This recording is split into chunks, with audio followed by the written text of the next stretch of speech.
Voici encore un petit podcast que j'intitule Rencontres étranges. Je vous invite à l'écouter avec des écouteurs tranquillement, si vous avez le temps bien entendu, et partez ainsi dans le monde de l'imaginaire et du rêve. Fête médiévale dans un lieu historique de France. Une charmante dame, vêtue d'une belle robe d'époque, moyenâgeuse, flâne dans les rues, admirant de ci de là les kiosques dans lesquels se vendent les rêves qu'elle est venue chercher. Écouter des musiques enchanteresses, la transportant dans un état d'âme édénique. L'aspect d'un banc sur le bord du chemin l'attire.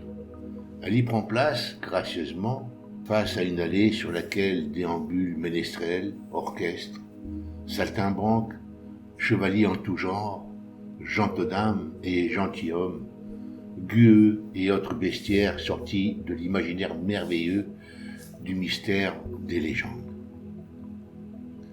Les couleurs sont chatoyantes, les sourires illuminent les visages, les yeux s'embrasent du merveilleux de ces moments extraordinaires.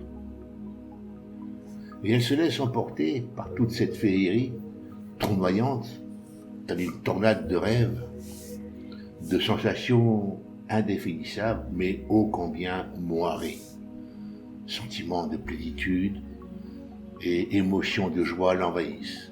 L'allégresse soulève sa poitrine, dans un mouvement de libération, et ouvre les portes des larmes de joie et de plaisir. Un sourire angélique dessine sur son visage un reflet elfique. Alors qu'elle cherche un mouchoir dans sa petite sacoche attachée à sa ceinture, ses yeux sont attirés par quelque chose qui brille entre ses deux pieds. Ça ressemble à la partie d'un anneau dont le plus grand segment est enterré. Elle saisit une petite branche qui se trouve à proximité et, avec délicatesse, commence à dégager l'objet. C'est un anneau, une chevalière qui semble ancienne. Elle est anthropologue et devine rapidement qu'elle a entre ses mains toute une histoire. Elle trouve une fontaine à proximité et s'empresse de nettoyer l'objet avec délicatesse. Son cœur bat la chamade, comme celui d'une fillette qui vient de faire une découverte extraordinaire.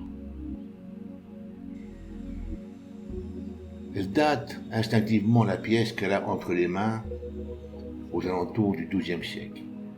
En observant attentivement, il y a quelque chose qui est écrit sur la face interne de l'anneau. Geoffrey Cortas de Troyes. Le nom la bouleverse. En effet, il y a de quoi. Son nom de famille est Cortas. Elle a entre ses mains une pièce unique, qui plus est, semble être en or. Elle lève les yeux et à quelque distance de là, un homme habillé en templier l'observe d'un œil curieux, accompagné d'une flamme de tendresse. Cependant, elle remarque une chose incroyable, il semble invisible aux autres personnes. Elle termine sa soirée avec le bal des troubadours, mais son esprit est tout à sa découverte et à l'étrange vision de ce temps. Le lendemain, elle commence des recherches quant au nom et découvre dans les archives de Provins que cette personne était un noble templier dirigeant une commanderie. Le soir, chez elle, quelque chose la pousse à chercher dans sa bibliothèque, qu'elle doit ranger depuis quelques années, et, surprise, un vieux livre est là, poussiéreux. L'histoire de l'anneau des Cortas. Elle dévore le livre en quelques heures. Chaque page est un voyage dans un monde fantastique. Magie, immortalité et voyages lointains en sont la trame. Tout ceci semble sortir d'un conte de fées. Oui, mais voilà. La chevalière est bien là, posée sur la petite table, et elle semble attester de la véracité de la narration du livre. À la fin du livre, un croquis intitulé Geoffrey Cortas de Troyes, maître Rose-Croix, accompagné d'une note manuscrite Si tu as lu ce livre et que la chevalière est près de toi, alors tu recevras de mes nouvelles incessamment. À ce moment-là, le téléphone sonne. Une voix d'homme très douce. Ingrid, Ingrid Cortas de Troyes. Et Tonnerre répond, oui, Cortas sont le Troyes, qui êtes-vous? Réponse de la voix, Geoffrey Cortas de Troyes. Un silence. Pouvons-nous fixer une rencontre, Ingrid? Ingrid, confiante, vous pouvez passer chez moi, je suppose que vous connaissez mon adresse. Geoffrey, je suis chez toi dans 5 minutes.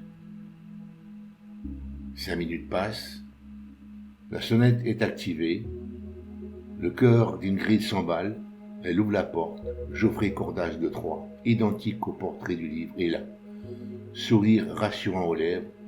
Rassure-toi, Ingrid, tout va bien. Je suis ton aïeul, j'ai une longue histoire à te raconter. Tu es l'élu de la famille pour perpétuer l'esprit de notre lignée et de la branche des Rose-Croix que je représentais. Ingrid se réveille, elle s'est endormie à la fin de sa lecture. Elle pense, drôle de rêve, étrange ces coïncidences. Le carillon teinte, elle se dirige vers la porte d'entrée en pensant « je dois avoir une drôle de tête ». Elle ouvre la porte, elle reste figée, ébahie. La vie d'Ingrid vient de basculer dans une autre réalité. J'espère que cette petite narration vous a plu et qu'elle vous a transporté dans le monde de l'imaginaire et de la rêverie.